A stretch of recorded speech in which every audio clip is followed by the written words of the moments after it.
Alguém tem que rever, escrever e assinar os autos do passado, antes que o tempo passe tudo a raso. Para a gente moça, escrevi histórias. Para os velhos, confissões. Sei que serei lida, ouvida e entendida.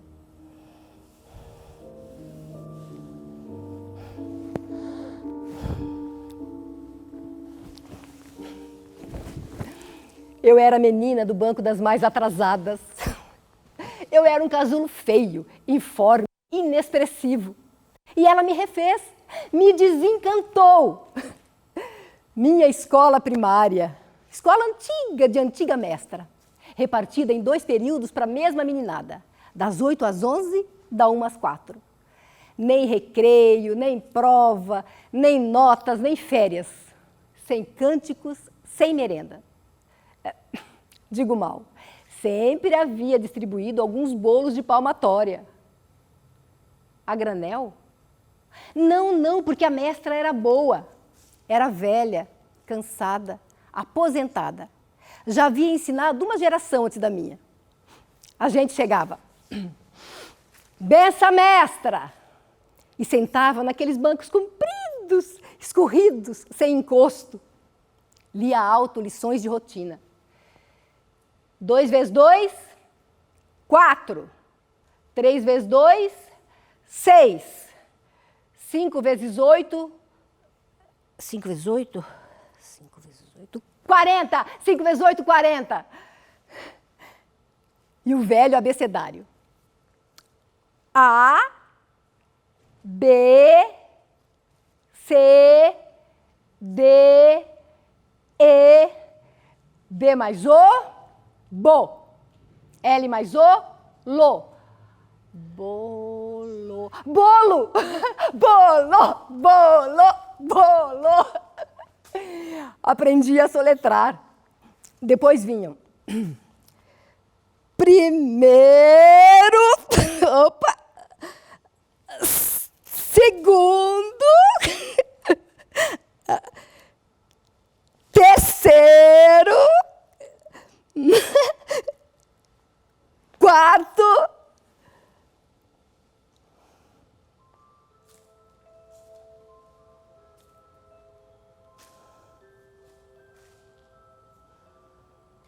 Porta de dentro se abrindo numa alcova escura. Um velhíssimo armário. Canastras tacheadas. Um pote d'água. Um prato de ferro. Uma velha caneca, coletiva, enferrujada. Minha escola da mestra Silvina. Velhos colegas daquele tempo. Onde andam vocês? E faço a chamada da saudade.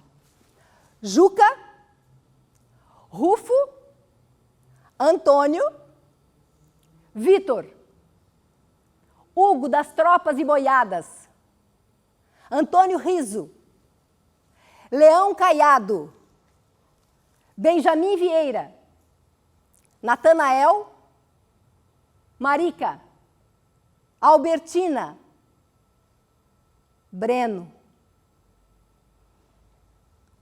Escuto.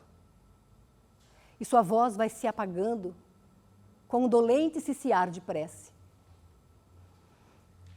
Vesti a memória com meu mandrião balão.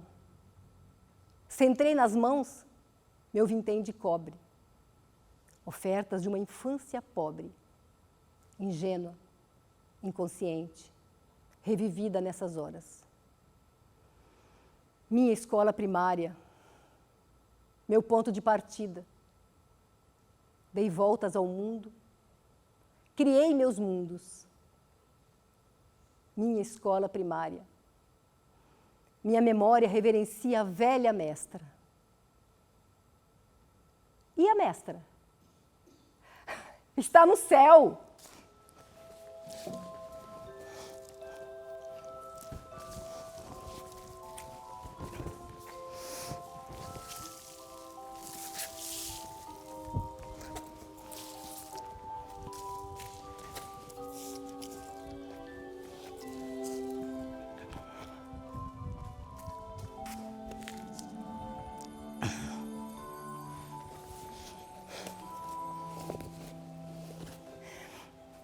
Quando eu era menina, bem pequena, em nossa casa, certos dias da semana se fazia um bolo, assado em panela com um texto de borralho em cima. Era um bolo econômico, como tudo antigamente. Grosso, pesado, pastoso. Por sinal que muito ruim. Eu era menina em crescimento, gulosa, e abri os olhos para aquele bolo e me parecia tão bom e tão gostoso. A gente mandona lá de casa cortava aquele bolo com importância, com atenção, seriamente. E eu era só olhos e boca e desejo daquele bolo inteiro. Minha irmã mais velha regrava, governava e me dava uma fatia tão fina, tão delgada, e fatias iguais às outras manas. E que ninguém pedisse mais. E o bolo inteiro, quase intangível, era guardado com cuidado no armário alto, fechado, impossível. Era aquilo uma coisa de respeito, não para ser comida assim, sem mais nem menos. Destinava-se às visitas da noite, certas ou imprevistas. Detestada da meninada. Criança, no meu tempo de criança, não valia mesmo nada. Aquela gente antiga, passadiça, era assim, severa, ralhadeira, não poupava as crianças.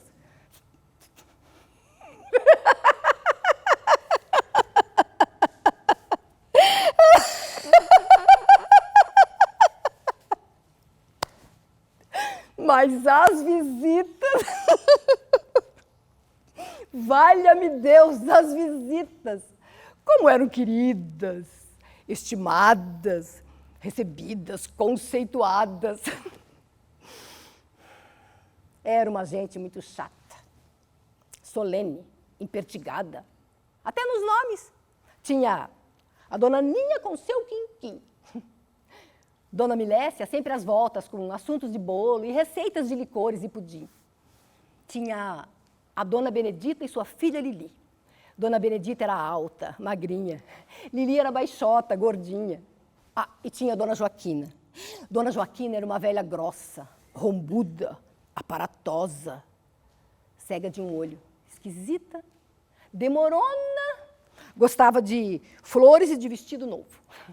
Usava grossas contas de ouro no pescoço, anéis pelos dedos, bichos nas orelhas. Pitava na palha, cheirava rapé. E era de Paracatu. O sobrinho que a acompanhava, enquanto aguardava a tia, nos seus causos lá infindáveis, dormia estirado no banco da varanda. E eu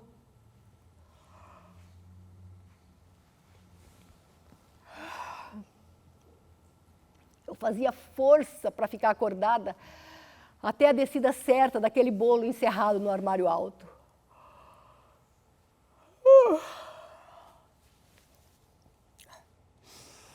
Quando isso acontecia, vencida pelo sono, já dormia. E sonhava com um armário enorme, recheado de deliciosos bolos ao meu alcance.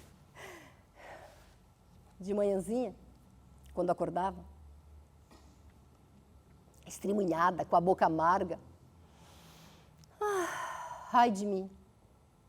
Via com tristeza sobre a mesa as xícaras sujas de café, as pontas queimadas de cigarro, o prato vazio onde esteve o bolo e um cheiro enjoado de rapé.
Minha bisavó, que Deus a tem em bom lugar, inspirada no passado, sempre tinha o que contar.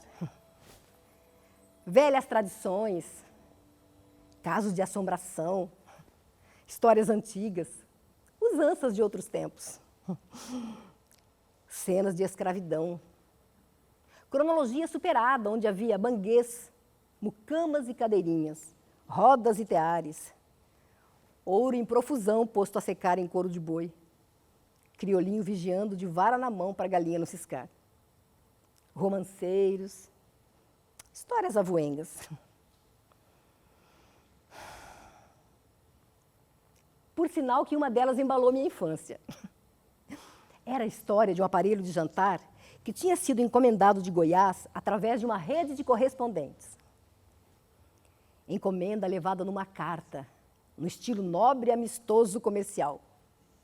Bem notada, fechada com ombreia preta. Carta entregue em mãos para o correspondente da corte, que tinha morada e loja de ferragens na Rua do Sabão. O considerado lusitano, metódico e pontual, o passou para Lisboa. Lisboa passou para Luanda. Luanda, no usual, passou para Macau. E Macau se entendeu lá com mercadores chineses. E um fabricante loiceiro, artesão de Cantão, laborou o prodígio. No dizer de minha bisavó, um aparelho de jantar enorme, 92 peças, pesado, historiado, pintado e versejado em louça azul pombinho. Encomenda de um certo cônego para o casamento de seu sobrinho e afilhado com uma filha de minha bisavó. O cônego, tio padrinho, pelo visto, fazia gosto no matrimônio. E o aparelho era para as bodas contratadas. Um carro de boi, 15 juntas, 30 bois, bem fornido e rejuntado para a viagem longa, partiu de Goiás no século passado. Do meado, um pouco mais. Levava 6 escravos escolhidos e um feitor de confiança. Mantimentos para a viagem e mais 8 de ouro disfarçadas no fundo de um berrante dos imprevistos da delonga.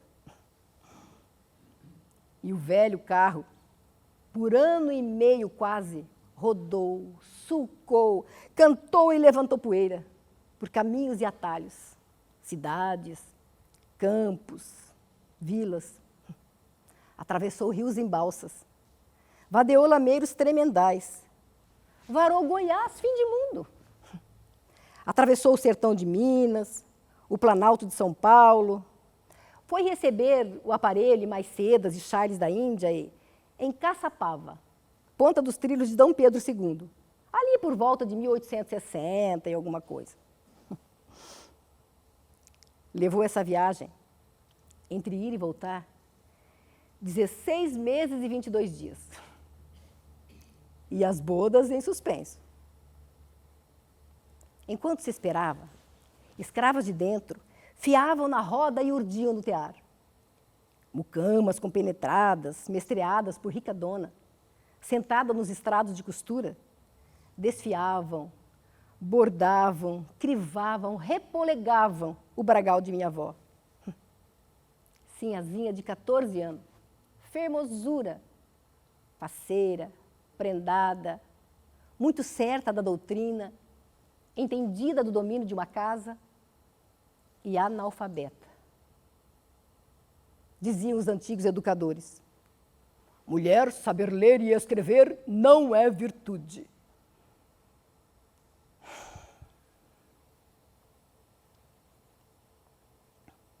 Por fim, tão esperado, chegou sem novidades ou peças quebradas o aparelho, encomendado através de uma rede de correspondentes e embarcado no porto de Macau.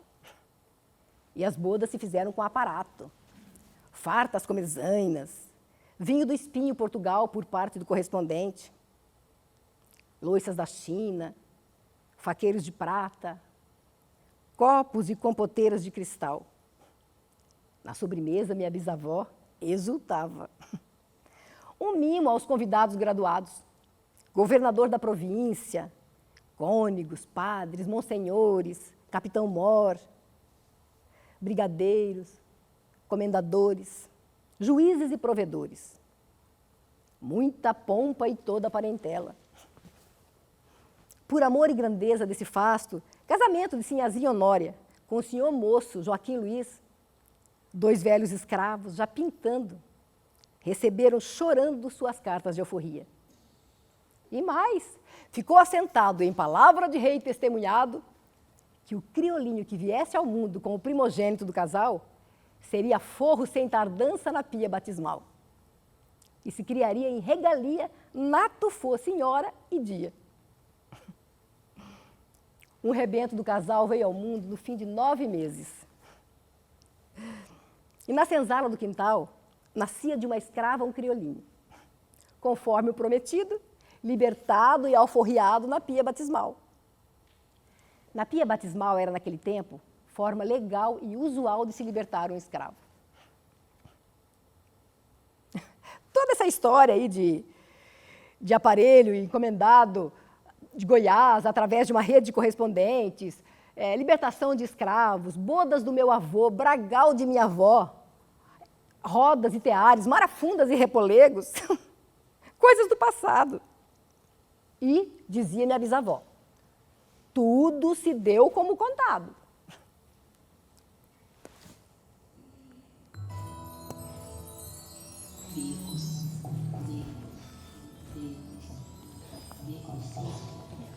Becos, eu tenho que falar de beco agora.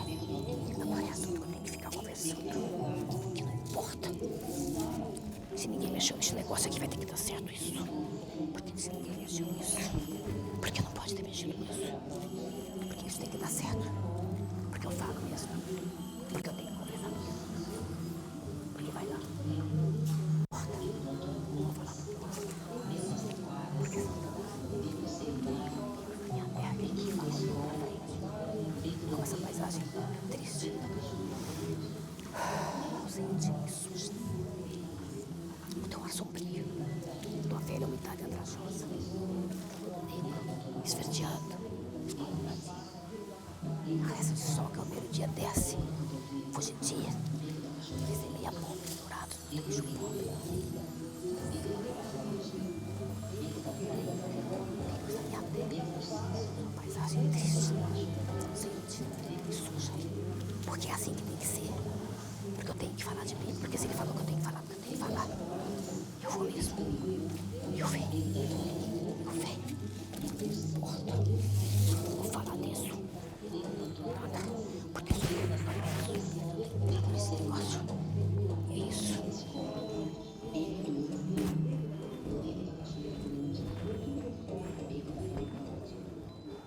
Becos da minha terra. Amo tua paisagem triste, ausente e suja. Teu ar sombrio, tua velha umidade andrajosa, teu lodo negro, esverdeado, escorregadio, e a réstia de sol que ao meio-dia desce, fugidia, e semeia pomes dourados no teu lixo pobre, calçando de ouro a velha sandália jogada no teu monturo. Amo a prantina silenciosa do teu fio de água descendo de quintais escusos sem pressa e se perdendo depressa na brecha de um velho cano.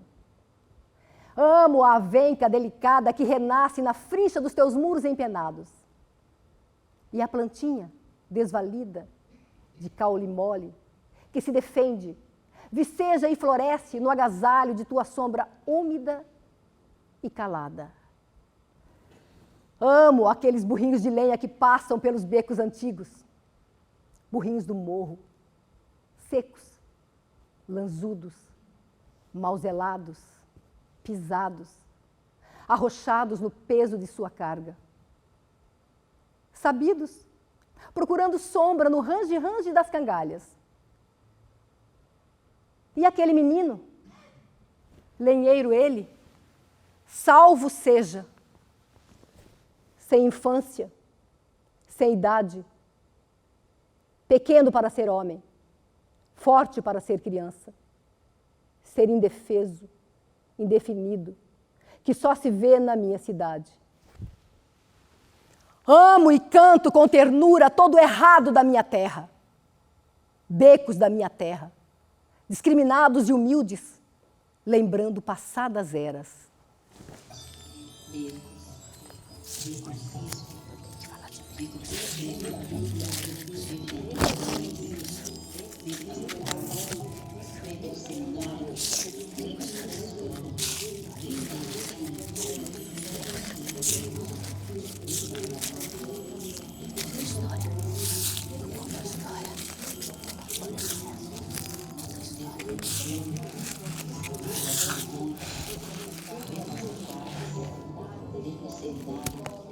Conto a história dos becos da minha terra, suspeitos, mal afamados, onde família de conceito não passava.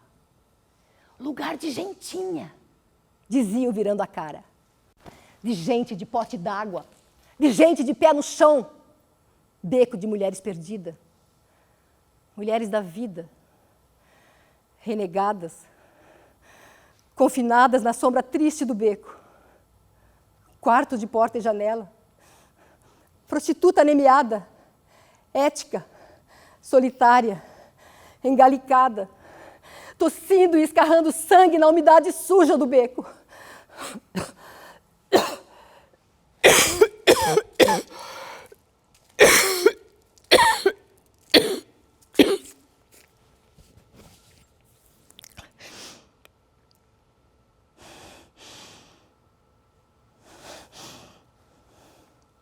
Capitão Mor, alma penada, montado num cavalo ferrado, descendo e subindo o beco, comandando o quadrado, riscando espada, tinindo espora.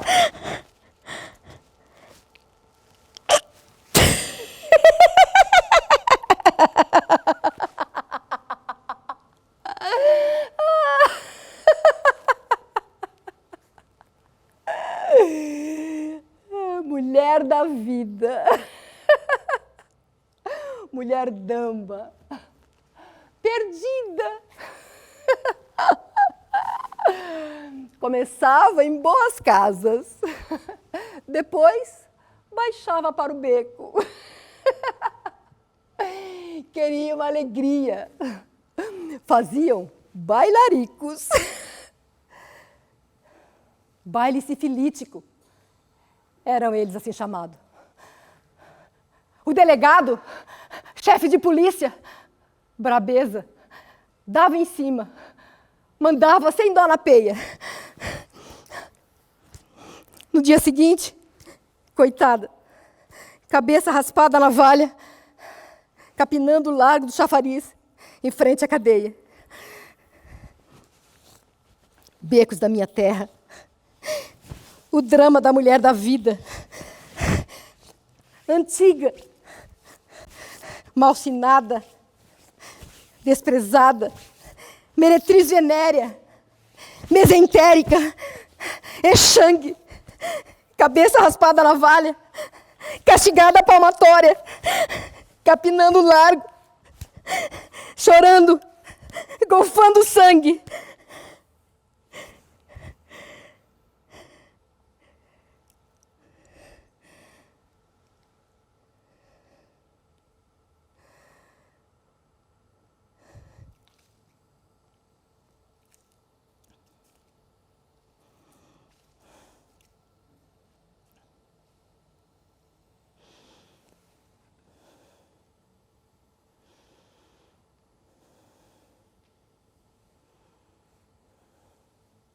Mulher da vida, minha irmã de todos os tempos, de todos os povos, de todas as latitudes.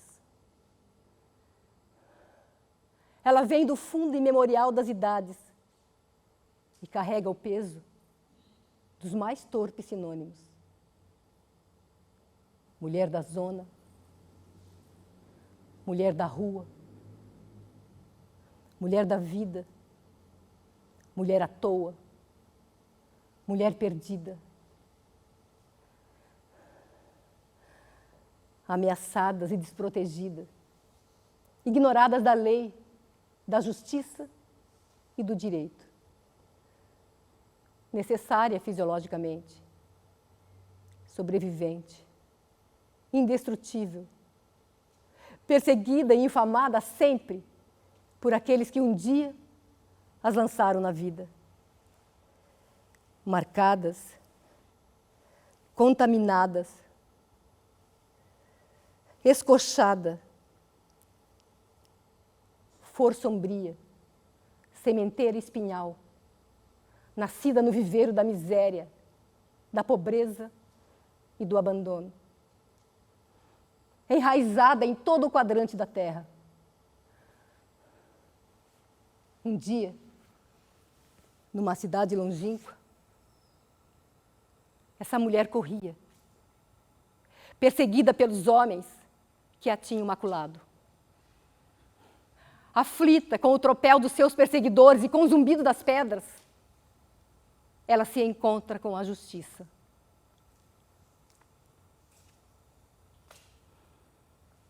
Aquele que estiver sem pecado, atire a primeira pedra. Aquele que estiver sem pecado, atire a primeira pedra. Aquele que estiver sem pecado, atire a primeira pedra.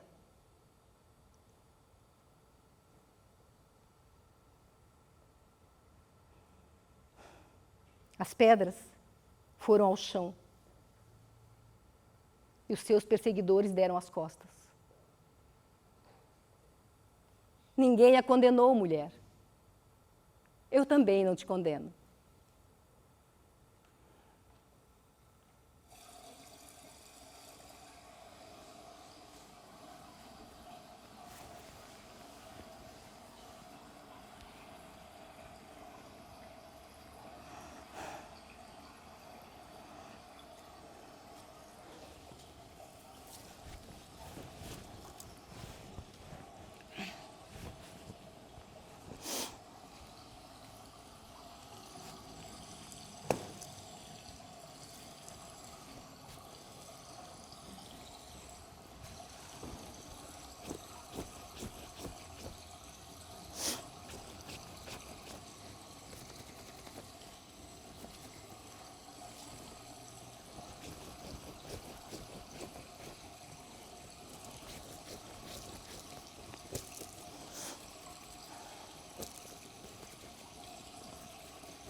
Essa mulher tosca, sentada, aliada, braços cansados, descansando nos joelhos, olhar vago, parado, perdida no seu mundo de trouxas e espuma de sabão, é a lavadeira.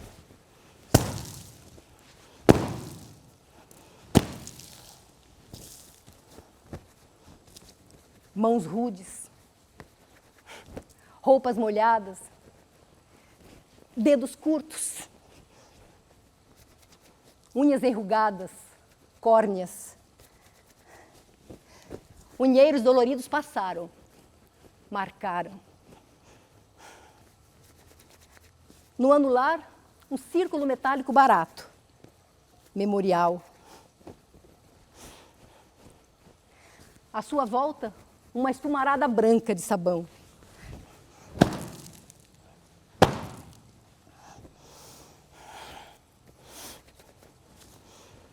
Ainda o dia vem longe na casa de Deus Nosso Senhor.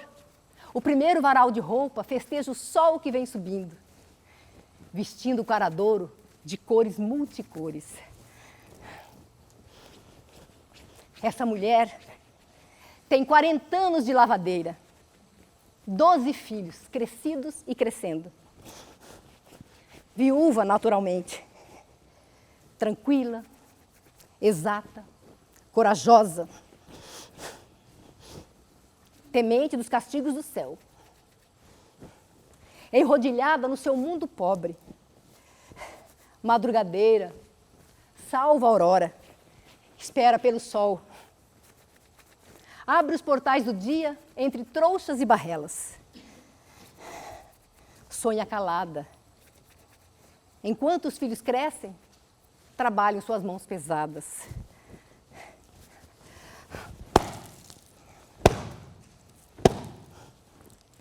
Seu mundo se resume na vasca e no gramado, no arame, no prendedor, na tina d'água.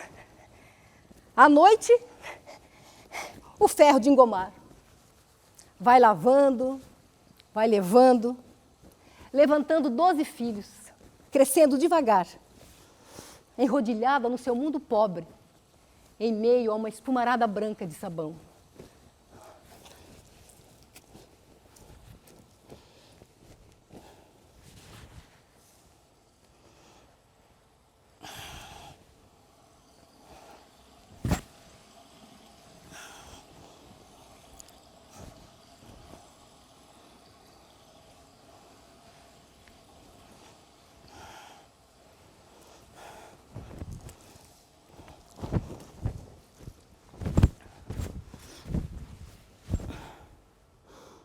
Às lavadeiras do Rio Vermelho da minha cidade, faço desse pequeno poema o meu altar de ofertas.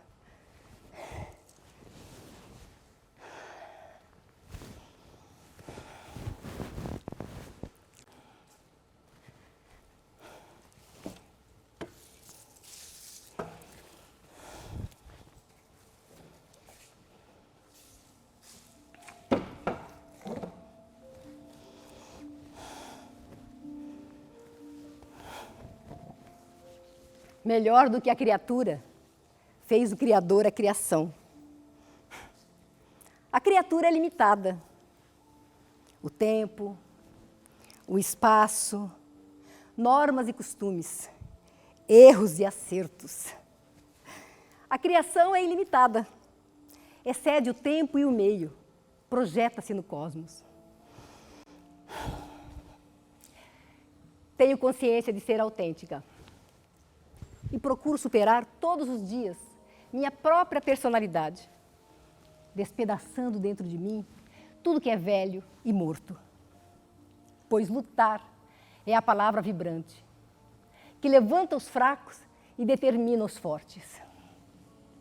O importante é semear, cultivar milhões de sorrisos, de amizade e solidariedade. Eu procuro semear otimismo, plantar sementes de paz e de justiça.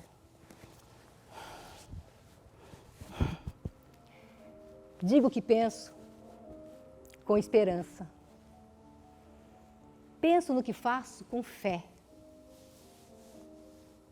Faço o que devo fazer com amor. Feliz aquele que transfere o que sabe e aprende o que ensina. Eu me esforço para ser cada dia melhor, pois bondade também se aprende.